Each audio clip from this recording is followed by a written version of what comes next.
Another Sunday, another case of the Scaries to start your work week. Welcome to the newest edition of the Sunday Scaries, where we have all your gore, lore, and more, covering all the latest horror happenings, slicing open all the latest horror news, and dissecting it bit by bit, finding all those juicy innards. Pour that cup of coffee and turn on your fright light while we take you on a tour of terror. And Dylan, little break last week as we revamped a little bit and kind of restructured the way we do things, a little more streamlined, a little quicker. Is how we're going to do it this week. Yeah, so we decided, this was in talks for a little while now that we were going to do something with Sunday Scaries to kind of cut it down a little bit. It's just not really getting the same viewership that it was before. We went from getting about 100 views a week on it to, probably on a good week, 40 or 50. We just kind of were thinking about it. It's becoming a lot for us on our end as well, with all the other content that we want to do and what we've been doing to kind of produce an hour plus long show. And, I think Luke was the one that brought it up first to say maybe we should start thinking about drawing that back a little bit.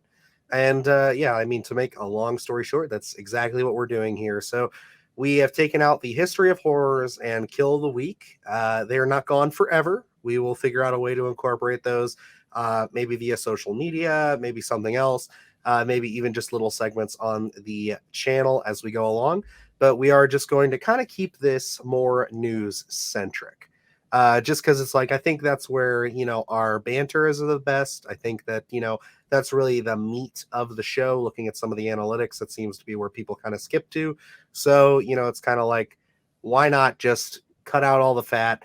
It's fun stuff. I like doing all that, but it's just for this show, I think it would be good for us, good for you guys if we just keep it more slim down. Yeah, So, and that stuff was a lot of fun mhm. doing. But it when we first had this idea, well, Dylan kind of pitched it. It was really news centric, and it was kind of that's what we were going to focus on. Then we kind of kept adding and adding and saying, oh, we could do this fun little twist here, but it was never the intention to actually start with that. So. And then coming out of Splatterthon, I think we kind of got a taste of every little different thing that we can do to add a little flavor to the channel. So why put all of our eggs in one basket every week when we can kind of take that and work on a video essay, or we have a billion other segments that we want to introduce to the channel that we just haven't got around to doing it. A lot of things maybe for Splatterthon that we thought we were going to be able to get to, and we didn't really have a chance to. So we're going to kind of dial this back a little bit. This is going to be a little easier undertaking, probably weekly. Maybe not so much today since we're rambling and telling you exactly what we're doing. But it'll be an easier thing to kind of edit and put out there. A little less footwork in terms of like pre-production for the show. It'll just be news heavy, and that's what we're going to go with. Yeah, and I just want to also say I am still sick.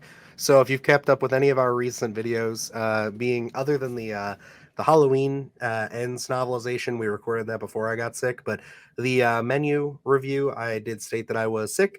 So it's one of those things where it's like, yeah, I am still under the weather. So bear with me if I do sound a little gravelly and if I mute my mic pretty frequently to cough.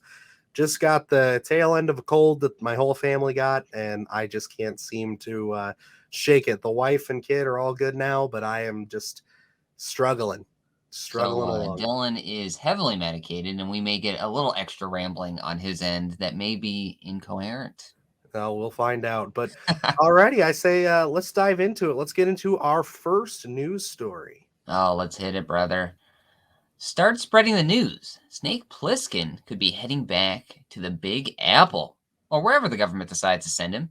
Our favorite one-eyed assassin may be making it back to the big screen sometime soon. Radio Silence, the team behind the latest Scream installment, has reportedly inquired about bringing the franchise back, whether that is a reboot, retcon, sequel, or something different entirely remains to be seen. Creator John Carpenter is said to be attached as executive producer as well. With Halloween having a lukewarm reception, is the Escape franchise the next Carpenter franchise to get audiences talking? And I know this one was kind of not really it kind of news kind of broke, and then everyone was like, is this real? Mm-hmm. And we kind of came out saying Kurt Russell was attached, and then it kind of came out, I think Bloody Disgusting kind of um, corrected that statement saying that he's not attached. And then, doing this research, I'm like, wait, so John Carpenter's attached as executive producer. So a lot of the stuff, a lot of the different news is just kind of coming out bit by bit there. And we're finding all the juicy innards. Yeah, no, seriously. This was one that I saw on my way to work earlier this week. I don't remember exactly what day. I want to say it was Wednesday, maybe. I think it was around there. Yep. It was just from a news source, and I don't even remember exactly what it was because it was one of those. I have a Android phone, so Google notifies me when things that I like look into a lot or stuff that I like gets kind of like a headline or has some I think news it was break called about like it. Giant Freaking Robot, maybe. Yeah, that was something. actually what it was. Yeah, they dropped it first, so they were just a source that I had never heard of. I didn't have much time to look into it, so it was kind of one of those things where I was just like, I'm gonna hold off on this and wait and see if it populates on like Bloody Disgusting or something. And then we actually, when we were going to see the menu, you brought it up and said that a few other bigger outlets started picking it up and clarified some details, which was really exciting. Yeah, no, that's cool. Escape from New York is something that you had been trying to get me to watch for years, and then I finally got around to watching it. Around the pandemic, and I absolutely loved it. So it's one of those things where I understand why it's a classic. I've yet to see Escape from LA yet. I understand that one is not so loved.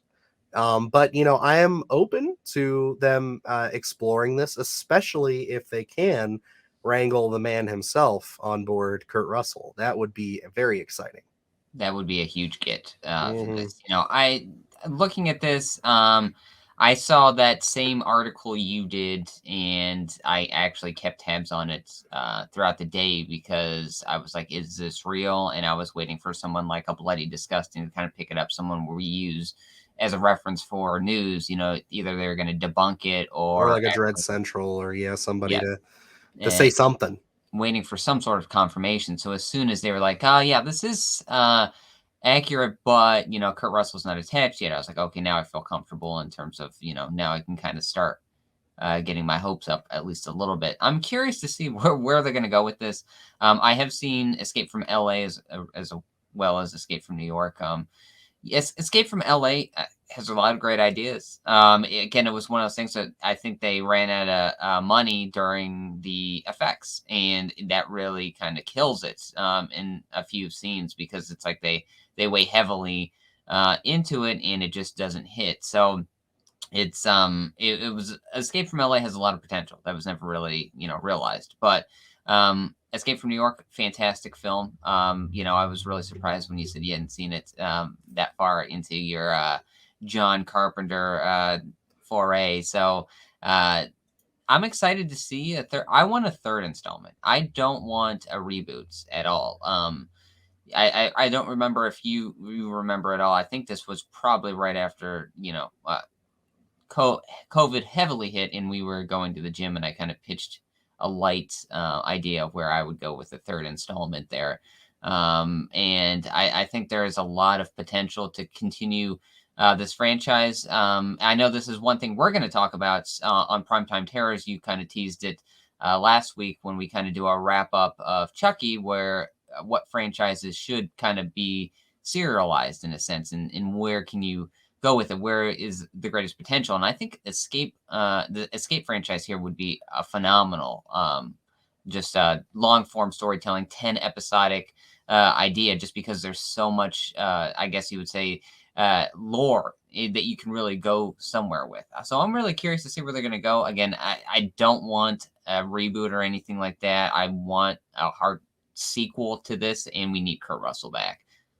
Yeah, so this is definitely something that when my like creative juices started running after this kind of got brought to the light, I was happy that they were going with sequel, like you, because although it's something that I'm still relatively fresh with as far as being a fan, I just see a reboot or even just a recasting as really hard to do. This is Yes. just one of those action heroes that is just so established with somebody.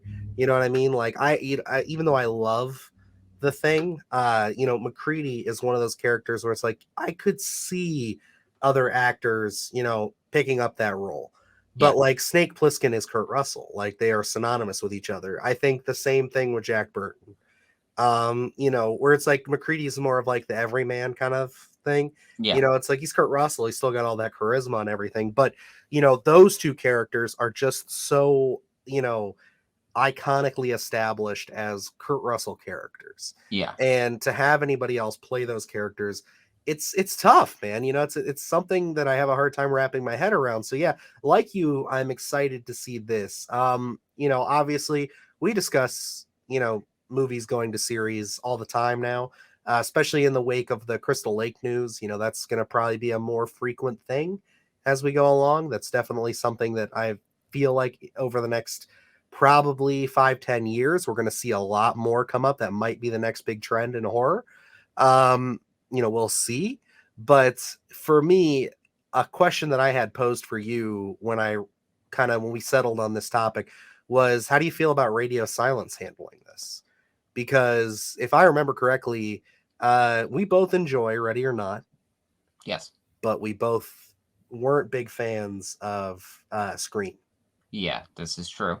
For me, I guess there will be a sense of hesitation going into it, but if Radio Silence was handling Friday the 13th or Nightmare on Elm Street, my hesitation would be greater, just because I feel like Escape from New York, that franchise, is different enough that, I can't really judge them on how I felt about the newest Scream film. So, I clearly, if they're pitching for Escape from New York, they have some sort of love for it.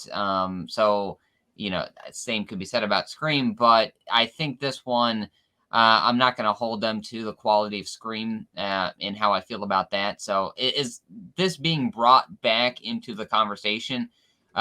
Radio Silence is already on my good side, because I feel like this franchise has been dormant for so long and there's so much potential left on the table, that I'm glad that the conversation is at least being had at this time. Mm-hmm. So I'm curious to see what they're going to do. I'll wait and see for that first film, if it ever actually sees the light of day, which I hope it does. I'm just glad it's actually being talked about. That's true. And I mean, this is kind of just a nugget. There is just some waves going on in the universe right now with it. So it's not like we can really sit here and speculate on any story points or anything like that.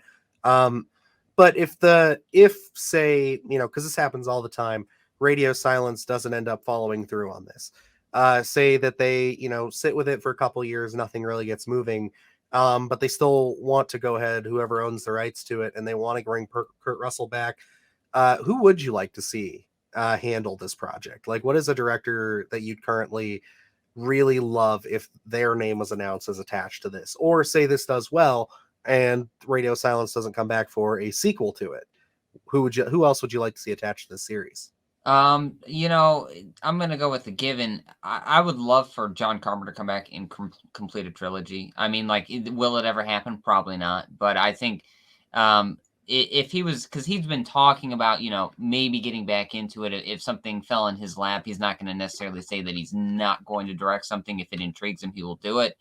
I would love, if I was going to pick anyone in terms of to do an escape franchise, or if I was going to say, uh, John Carpenter can do a sequel to any of his franchises that he has, it wouldn't even be Halloween for me. It would be an escape film. I think he needs to complete it. I don't think that's going to happen.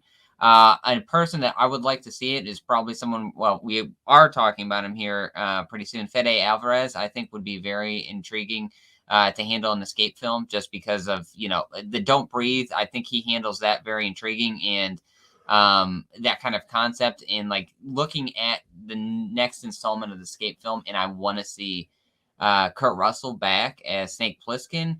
I think he needs to be like kind of that old man Logan type of role, kind of an age veteran and stuff, where I wouldn't hate seeing some younger blood introduced, but Snake Plissken still being the man. I think Fede Alvarez can kind of handle those, intertwining the action with the horror elements to it, and kind of keep it grounded in a sense. So I think, if I could choose, Carpenter would be my first, but I think he'd be an adequate pick as well. Very good picks. I actually had one name come across, and then we can move on to our next story so we don't spend too much time on this, but because we could speculate all day. Gareth Evans. Oh, he'd be good. Yeah, from the Raid series. I Yeah, think I that think he could bring a lot to this. yeah, and that's I guess that's kind of interesting to see how they're gonna go here because I don't know how anyone feels about us covering this. For some reason, I always kind of intertwine Escape from New York. Yes, it's got those action elements, but for some reason, it always feels a little horror to me. I don't know if it's because it's John Carpenter behind. It's Um, genre. yeah, It's so genre filmmaking. It's pulpy. It's that kind of throwback kind of like we still get a little bit of that grindhouse cinema, yeah, like higher end grindhouse is how yeah, I see it. Like we could totally do a podcast on Escape from New York. I don't see why absolutely. anybody would be upset by that. And that's where it's like It it has those horror elements to it. We just reviewed the menu, and then there's kind of a blending of genres in there too.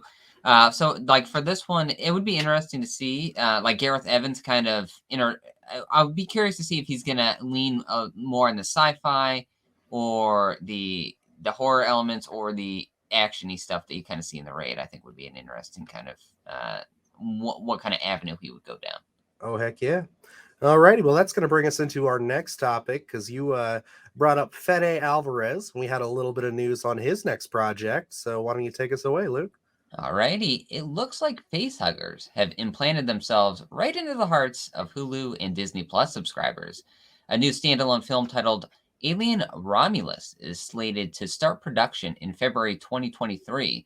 It is being produced by Scott Free, the production company founded by Ridley and Tony Scott. With details being scarce, the film appears to follow the basic premise of a group of humans crash landing onto an alien planet as they are hunted by the acid bleeding baddies. With Fede Alvarez still attached to direct the newest installment in the Alien franchise, we could see this returning to its horror roots. As Hulu added to its horror catalog with Prey and Hellraiser, can this new Alien film be the next hit horror franchise for the streaming service? Yeah, so I lobbied for this story. There was definitely a little point of like, will we, won't they on there, or will we, won't we on this? Because like there was some casting news earlier this week, but then some more people got a hold of some more details in there, and I don't think you were aware of that yet when I had told you about that. I don't think so, no. Yeah, so with it being titled Alien Romulus, and I gotta give credit, I picked up some of this info from 3C Films. He does his side flick like every other day or so, where he talks just movie news, and he was able to give a pretty good rundown of what the information was that's out there, what was found, and one of the things that he speculated on with that title is that it's going to be the working title is going off of what they're calling the ship. And that's always interesting to me. We've done that with Prometheus, and Alien Covenant was also named after the ship. So it's just kind of like, is that really the route that they're going into? And then it was quickly debunked that the story details we've gotten are saying that this is totally separate from anything that we have done with Alien before. So I don't know if that even includes the old films, but It's not going to be that Prometheus timeline. It is, as far as we know, stand alone. So that's very interesting to me. Yeah, it is interesting because this is an expansive universe, and you don't really need to have any of these characters intertwining at all because, again, it's an expansive universe. So you can have all these xenomorphs on a different planet, and people kind of just crash landing as the premise here goes. I'm just curious to see how they're going to make this different because, I mean, you can go any which way you want with this film, but it seems like in order to make this unique, they're going to have to establish some sort of new lore. And I'm curious to see where they would go because you don't want to, looking at the original Alien film, looking at then Aliens, I think those two are pretty much masterpieces, but on kind of separate ends of the spectrum with kind of, like a suspense thriller versus a very action heavy film. So it's like in this one, I don't really know where you're going to go. You don't want to try and replicate Aliens, which it seems like just, from the premise there is maybe where they would try and go with this one. But I don't know if you can really live up to the status that Aliens kind of has, in the genre now. So I'm curious to see where they're going to go. Again, there's really not too much news out there with the actual story or premise of where we're going to go, except for the very basic stuff. I'm just kind of curious to see what kind of lore they're going to establish. I mean, like, this is a space you're never going to have to twist my arm to live in. With I love Prometheus. Alien Covenant I wasn't a huge fan of, so I didn't know really what kind of direction they were going to go in for that next installment there. But this kind of being a standalone, maybe just a fresh take on something, really intrigues me. Yeah, and that's really where we both sit with it. Again, we were not huge on Alien Covenant, but we both like Prometheus, which kind of like this whole Halloween 2018 Halloween Kills fiasco. It's like we sit on that opposite side of that fence as well, because Yeah. I'd say more people like Covenant than they do Prometheus. But yeah, I think this is a good call. I think because of where the franchise has been going, where the general public sees it now. And we got to understand, this has not been a franchise that has been in any real positive light in a long time. We like Alien 3. There's not many people that do. I think it's starting to get a little bit more traction as it comes around with genre fans, but in the general public, no. Resurrection, is it called? Or Yes. is it? Okay, yeah, we have two movies in one franchise. Whatever. I was just thinking Halloween Resurrection too. I was hoping I didn't screw that up. But yeah, no. So that movie Alien didn't do Resurrections, well. when they go to the home planet of the xenomorphs and they have like video cameras and they're doing a Mhm. reality show. I don't know. Is that Resurrection? I don't know. Like, I'm sitting here like second guessing myself. The Alien point is, Resurrection? Yeah. yeah, is that one of them? I don't know. Yeah, that's his. Okay, and then we had the AVP movies, which love them or hate them. That's kind of where it's at. And then then it just kind of went right into these last two. And like we said, Prometheus, good for some, bad for others, and Alien Covenant, well, kind of shit all around. But it's just, I'd like to see this get into some good hands. I like Fede Alvarez, I do. I did not see his Girl That Kicked the Hornet's Nest adaptation. Was that the one they did? Yeah, I know Boys it's the Guidance. sequel to the Dragon Tattoo. Yeah. Did you see that one? No, I did not. Yeah, I meant to. I just never got around to it. I Yeah, heard mixed things about it. so I did love I. Don't Breathe. I love Evil Dead. Yeah. So it's just one of those things where it's like, I think he's got a strong resume there. And if this is a franchise he really loves, then yeah, let's do it. Because I mean, he loved the Evil Dead franchise, and he did a great job there. So it's like, let's really see him take this and run with it, and let's get away from all the drama. Like, we don't have to worry about connecting this to Prometheus. We don't have to worry about connecting this to the other one. Like you said, it's a rich, vast universe. If they want to leave it open, so that way they could tie it in at some point later, they can. But let's focus on story. Let's do what Prey did. Let's make it a smaller story. Let's focus on that. And I think that they're better for it. And forgive me, but I believe doing research here. So we have the TV show, and then weren't they saying that there originally that they were going to tie in Sigourney Weaver for the next installment of Alien, and then they kind of things weren't working out there, and then Fede Alvarez came to them with a pitch, and they were like, "It's a fresh pitch, so let's just do the standalone here." I can't speak on that like with the most confidence. It sounds familiar to me, but yeah, I mean, like, that would probably make sense because I mean, I think the only reason, because I know that at one point Neil Blomkamp was going to do his Alien, and it was going to be Alien 5, but the studio killed that. Well, we all found out that Ridley Scott actually was the one to kill that because he wanted to continue Prometheus. And he wanted to do Alien and everything, and the studio had more sway with him. Obviously, he makes, like 10 movies a year for Fox. So it's kind of like, who are you going to go with at that point? So it's like, all right, fine, whatever. And I think everybody can agree that was a missed opportunity from those set photos, or not set photos, those concept photos, those leaks. That looked like some interesting shit. Definitely, I'd like to see Neil Blomkamp come in and do something like this. I feel like he'd be a good fit for this franchise. So who knows? Maybe Fede Alvarez gets the ball rolling. Maybe Blomkamp gets to come in and do something afterwards. And know. say what you will about the Halloween films, we certainly have, but I think like especially since 2018 and the big numbers that film had done, I really feel like there's this opening of wait, there's such a love for a lot of these kind of films of horror, science fiction, that kind of have lost their way probably in the previous 10 years, and now that we're realizing there is a huge audience and a huge appetite to consume this stuff, that now maybe that there's this opening to be like, okay, well, maybe there can be more than one direction here. Maybe we can do some standalones, open up this world, and please a lot of the fans that really just want to go to the theater to hear the Halloween theme or see a xenomorph and a face hugger, and kind of just be back and be transported to those original films and get that feeling again. So Mhm. I'm curious to see if this Fede Alvarez kind of standalone film here is going to open up the world to say, yeah, well, Ridley Scott can have his direction here, but let's take another stop along the way and open up the lore, live in a little extra space here, a little nugget in time that's really not going to affect anything else because, again, an expansive lore, expansive universe here. You can really go all over the universe here and not really mess with the Sigourney Weaver storyline or wherever Ridley Scott wants to go with it. You could just have a moment in time film. Yeah, and I think again, that's going to be your best bet. They're obviously still riding high on Prey. They were really happy with how that turned out.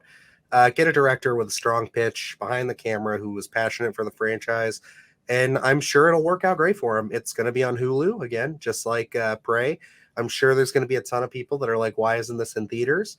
And maybe the sequels to those movies will make it to theaters, but who Yeah. knows? I don't know really if it's where the money is anymore when it comes to the streaming stuff. Like, I don't know if it's like, is it viable for them to just keep releasing these movies on here, or is it just about your subscription, Yeah. or does the box office still matter? I think the box office still matters. I mean, horror has been ripping it up this year. We talked about it every week, but like, it's just one of those things where it's like, I think you're right. An alien film coming in here after all this time. I mean, it's been what, since 2017 was Alien Covenant. Yeah. So this one will be 2023, maybe 2024 by the time it drops. So it's like, I think that, there could be a lot of people who'd be excited to go back to the theater just to see a xenomorph, like you said. Yeah. And this will be, since this is on Hulu and Disney Plus, this is again can be a course correct, kind of like Prey was, where I think Prey was added the spotlight for a little bit longer than the Alien franchise was, but it's like Alien isn't as prominent as it once was. So kind of putting it on Hulu, getting that buzz back to see that quality film, and then transitioning maybe the next installments into the theaters. I mean, you could have a whole new fan base there. So I think again, this is the right move. Hulu has been killing it. Again, we mentioned Prey and Hellraiser, so another addition to their lineup. I'm intrigued to see where this is going to go. If this is released at midnight, just as Prey was, I will be up and watching it. Let's do it. Let's just hope that there's not another movie we have to go see again, and then we'll be exhausted. But alrighty, let's roll into story number 3 there, Luke. What do we got going on with the big boys over at Blumhouse and Atomic Monster? Well, let me tell you, Dylan. A new marriage may be on the horizon in the horror community that would even make Chucky and Tiffany jealous. Atomic Monster and Blumhouse are reportedly in advanced stages of a potential merger between the two horror juggernauts. While nothing is official just yet, seeing these productions work together could mean creating bigger and better mainstream horror films for audiences. Both companies are expected to keep their own brand identity and maintain their creative autonomy while increasing output for both companies. With both companies creating big waves among the horror community for years, does a team up mean the horror films have officially slashed their way through the competition? Where, I mean, we're talking about it, and this is big news. It's Mm-hmm. like at one point, especially like during the '90s, maybe even in the 2000s, this may not have been such a big deal. But with the prominence of horror films in the probably the past 5 years, you'd say, this has Yeah. become a big news story. Yeah, no, this is good stuff to hear. I really enjoy hearing that two creatives like this are coming together to kind of assist in each other's properties and kind of really bring more horror to the forefront and more horror to the cinema, which is great.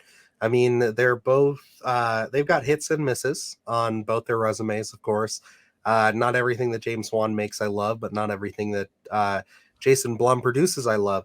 But then they have things like Get Out and Malignant and stuff like that also in the running there. So it's like, and recently The Black Phone.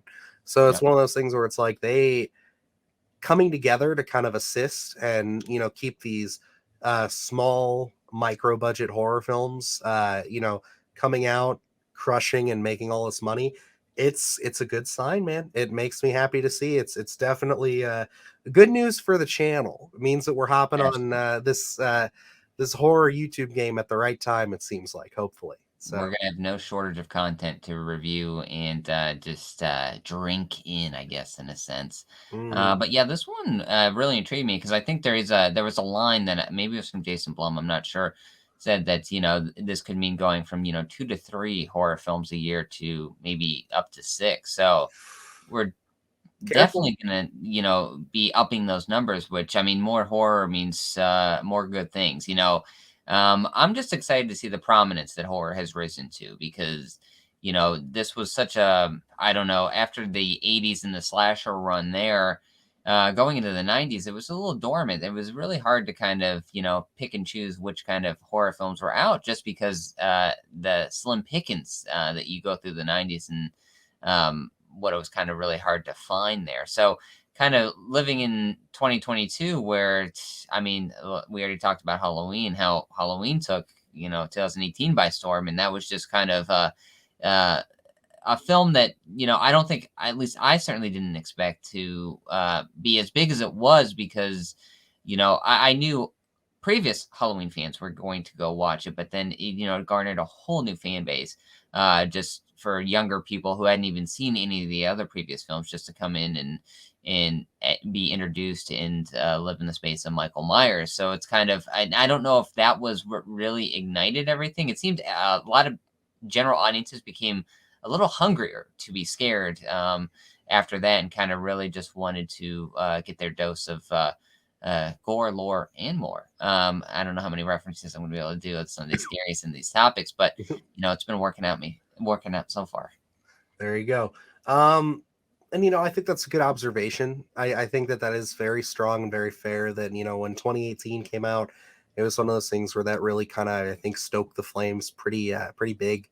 And going forward from that, we've had a lot of really big stuff. Like A24 was kind of on the rise at that point, and then they had things like, I believe, Hereditary came out when 2017.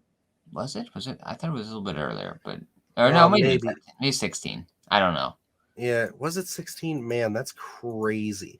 Um, I'll pull it up. Don't But quote me. it was 2018, same year. So yeah, 18. Oh, because okay. I remember that being huge for people, Yeah. like people calling that the next Exorcist and stuff like that. So it's one of those things where it's like, yeah. And then just the year prior, we had Get Out was another big one that kind of helped. So it's like, yeah, I think like it all kind of really culminated at that Halloween release, because it's like you get one of the big dogs back in the fight, Yeah. because we hadn't seen one in a long time. Like I know Saw had a couple of movies come out over the years, and a few other smaller people like Chucky had his stuff going straight to DVD, things like that. But man, yeah, that really, as much as we criticized it, that movie did really kick things into high gear here. And now, just 2022 alone, and I mean post pandemic, I guess it makes sense because they're the easiest to produce, the cheapest to produce, and the best likelihood of you getting your money back. We had basically a horror movie every month or a Yeah. horror adjacent film every month this year, which is crazy. And pretty memorable Mhm. films coming out this year, as well, as we've talked about on the channel.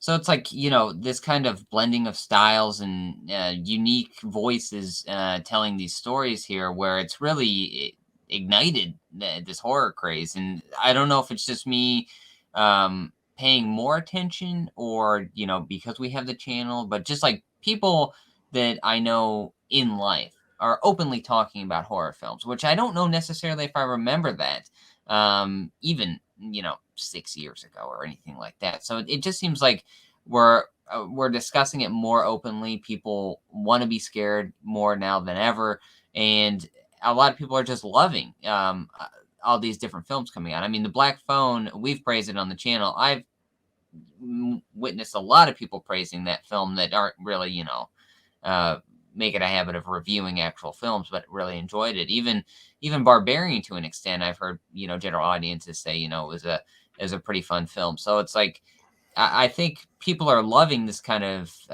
these different films. Where we talked about A24, we did a whole video on kind of A24 horror and this elevated horror where we have so many subgenres that are almost being defined over the past 6 years. Is you brought up Get Out, which I think was a great one, where that was one where it brought the social commentary at least to the forefront for a lot of audiences that were maybe being introduced to horror and in that kind of element to it.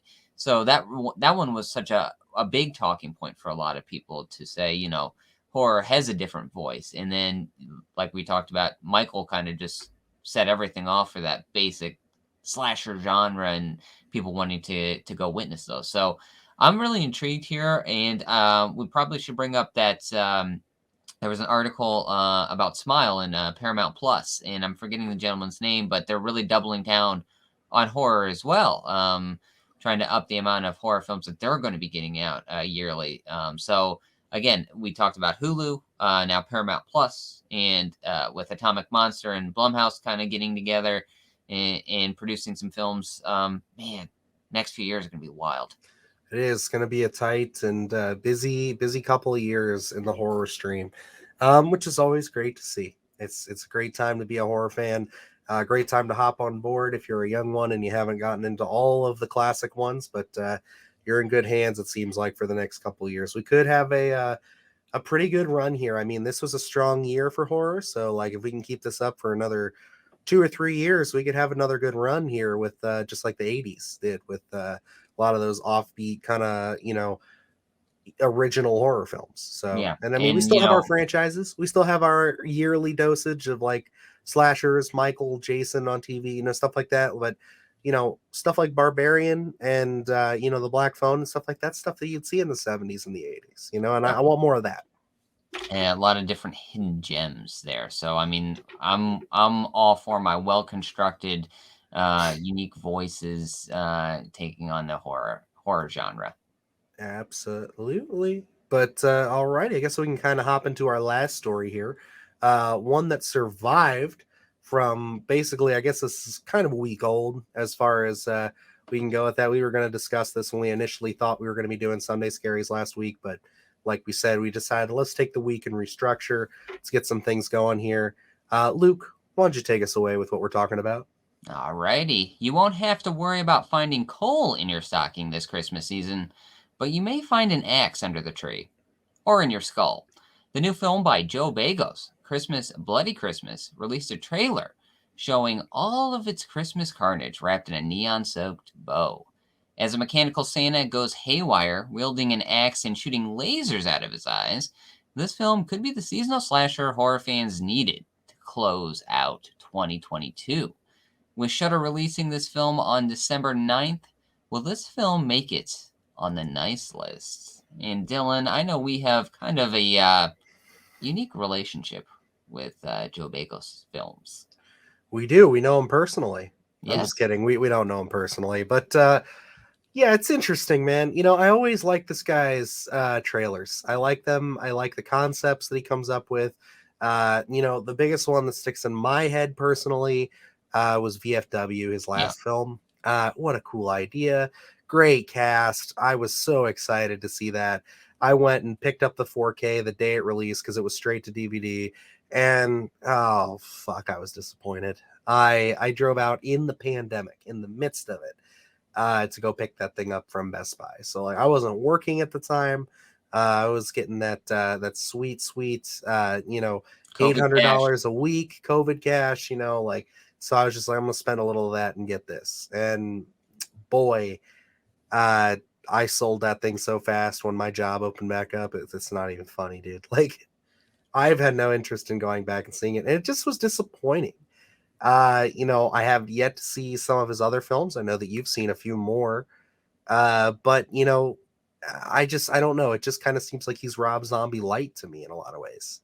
No, I understand that criticism as well. I've seen Bliss, which I do like Bliss, but yes, it does have those kind of odd Rob Zombie moments. If you watch that film, you exactly know what I'm talking about. And then VFW, I think for that one, he comes up with these very unique concepts that I really rather enjoy just by like reading the paragraph. And sometimes I don't, again, I don't think these films realize their full potential. And maybe it's a budgetary issue. I don't know. VFW seemed, again, pretty contained, but it seemed like we never really got what we could have out of that film. There was always kind of a big setup, and then what I was hoping for, I didn't get. And um, going into Christmas Bloody Christmas, I'm very intrigued for this one to be on Shudder because we have a subscription already to Shudder. We'll definitely be checking this one out, and this is where the hesitation is a little bit less for me because you're already subscribed. It's going to be there anyway, so I'm rather intrigued. And just by the trailer here, again, he's sold me on the trailer, but he has before, so Yeah, and I don't know. The jury's out for me. that's the thing, man. Is like I'm right there with you. I love this trailer. I watched it right before It we looks like a lot of started. fun. It does look like a blast, and honestly, the characters don't even look that shitty. Yeah, They look like they're going to be pretty funny and pretty cool. They might just be pulling their best bits, but that scene where she's just in the kitchen getting a drink or whatever, and she's like, "Oh fuck, the Santa Claus just killed the neighbor kid or whatever." Like that's hilarious. Like I thought that was funny. It's a wacky, crazy, zany idea. And, we have this thing we've been going on about Christmas themed horror is yes, something that we like a lot. I think that I pitched to you a few months ago an idea about something involving a big furry beast that takes place on Christmas. And, it's one of those things where it's like, I think that'd be a lot of fun. That feels very similar to this. yeah, And, it's like, I'm excited to see it. We have a really good medley of interesting films that we're going to be covering for the 12 days of Christmas for you guys as we get more information on that as we go. But, it's one of those things where it's like, I'm very curious to see if this is going to be at least watchable and enjoyable enough for me to be like, this is something I'll throw on every year, just like I do with like Krampus. yes, absolutely. And I'm not expecting the quality of Krampus. Yeah. I definitely expect that kind of grindhousey kind of like this is just fun. Let's just fucking fuck it all up and go to town. But like that's what I need it to be. I don't need it to be like VFW where they pitch you in one way and then they kind of take it in another way and they start spending time with all these characters that I don't give a shit about. Yeah. And I just hope it's not that. It looks like there's not room for that, but you never know.